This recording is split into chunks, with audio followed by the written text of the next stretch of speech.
Brad! Oh, pakita parang kick mo.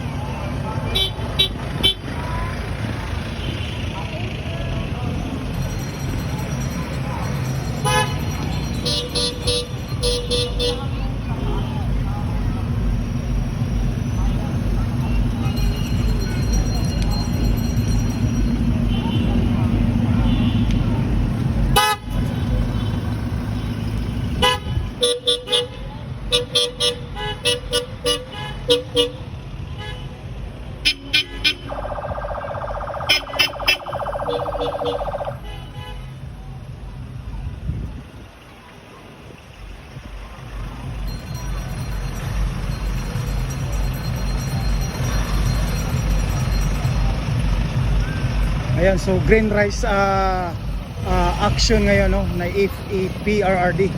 Ayan, so dito magaganap ngayon sa may Rizal Park, no. Ayan. So nagsisidatingan po itong mga sasakyan, motorcade. Dito po sa ginagawang Sunday, no, na green rice action, no, para po kay FEPRRD.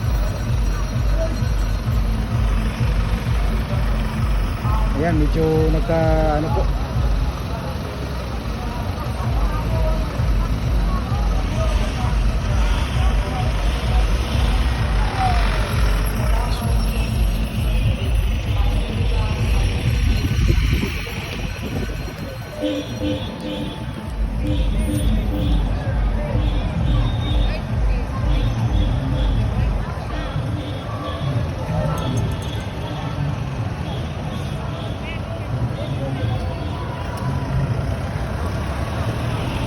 Green rice action.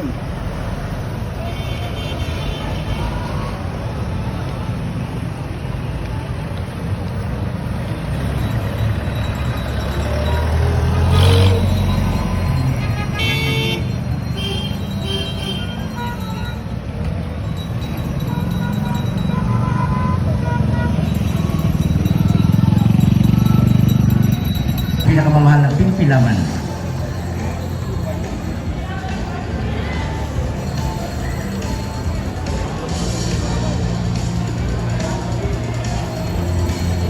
Okay. Alright. بالآخرة حسنة وقنا عذاب النار والحمد لله رب العالمين. Apo, okay. Sigoy ko kamanama kamigtukol to langit migtugpi to tano. So hindi ko ikon to manama umaw upamakoy to koy. Try. So sa wala pa'y Kauban po nato karon no ang 19th Council of Elders Yeah. sa Maranao Tribe. Ito sa Hague. Para kay Di ba? Kani nga action, kani nga green rice action, we are going to do this every Sunday bisan pag mahuman ang eleksyon. Kay mao man ni ang purpose gyud. Kay para hangyoon na to ang tibuok kalibutan. Ha? Hangyoon kani ipadungog na to ba ihapak na to sa ilahang naong kaning admin karon o ganang sa ICC. Kay para in taon paulion na nila si Tatay Digong kay luoy na kay dito. Ha? Bugnaw baya dito kayo. No? Gusto ba ta ana? Di ba? Kita taga Davao gusto jud kayo ta ana. Pero nganong natingala ko sa ubang lugar karon sa Green Rice Action daghan man ya kita nung taga Davao ni gamay naman kadugaya. Di kay basig kaulan no? Kay sige magugulan-ulan, no? Sige lang. Please invite everyone to join us every Sunday, pero karong Sunday wala sa ta.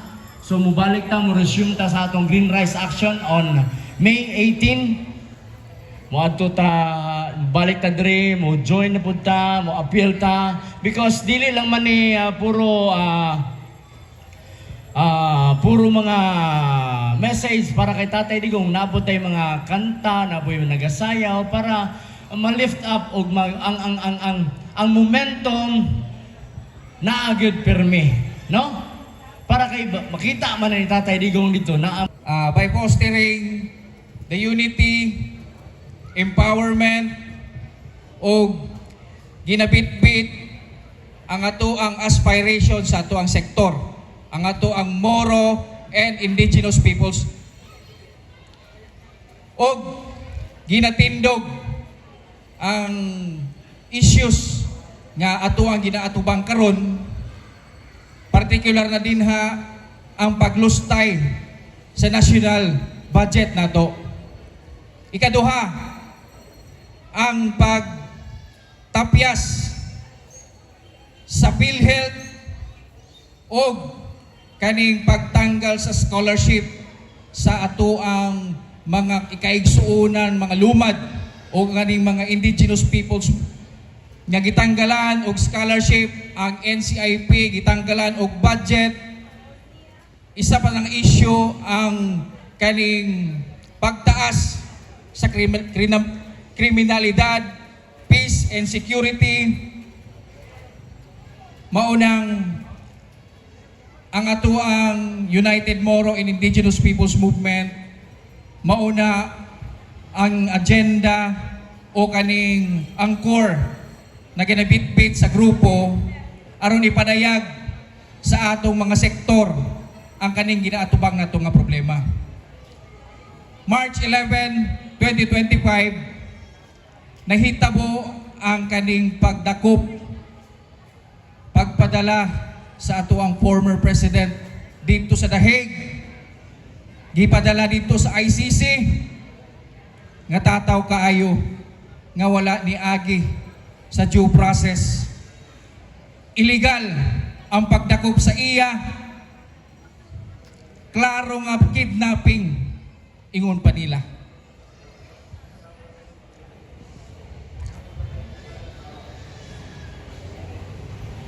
Maunang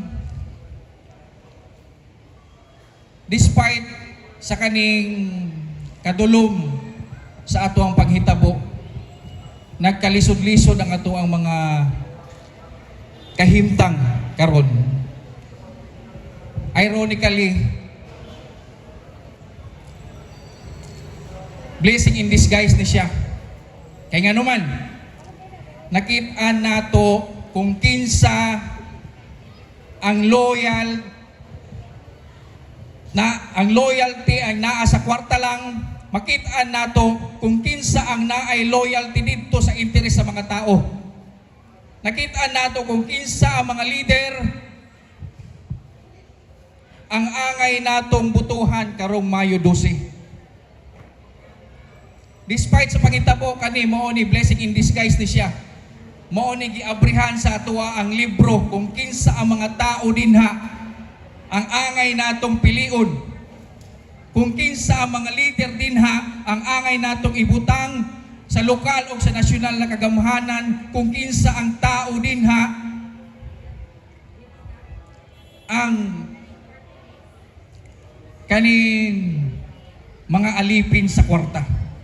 Busa isa sa amo ang agenda o advokasya na ginabitbit namo dinhi sa buang sektor nga ipaibalo sa ila na naa sa atua ang gahom. Gimugna ang UMIP timely and relevant karon nga tuig kay tungod dili mi gusto nga mabudol ang amuang sektor.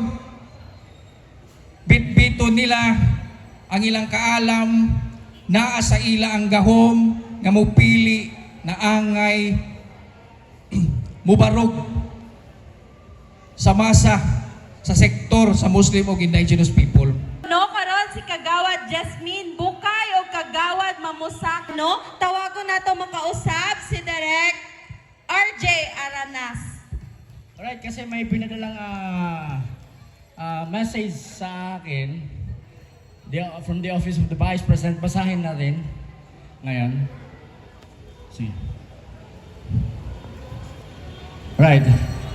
From our beloved BP Sara. It serves as a heartfelt reminder of how powerful collective action can be when it's grounded in our shared values, history, and the deep affection we hold for a leader who has made a lasting impact on our nation. Congratulations to the organizers, supporters, and all those who participate every Sunday in the Green Rice Action. Ating palakpakan naman ating beloved Vice President Sara Duterte. And here's the video. Dako kayong pasalamat nato karong adlaw no kay niabot jud ang isa sa mga respetadong leaders nato dere sa Davao no. Let us all acknowledge the presence of our 3rd District Congressman Isidro Ungab no. Palakpakan nato. Before mo isbog sa next speaker nato no, tawagon nato put sa stage paminawon nato ang atong 3rd District Congressman Isidro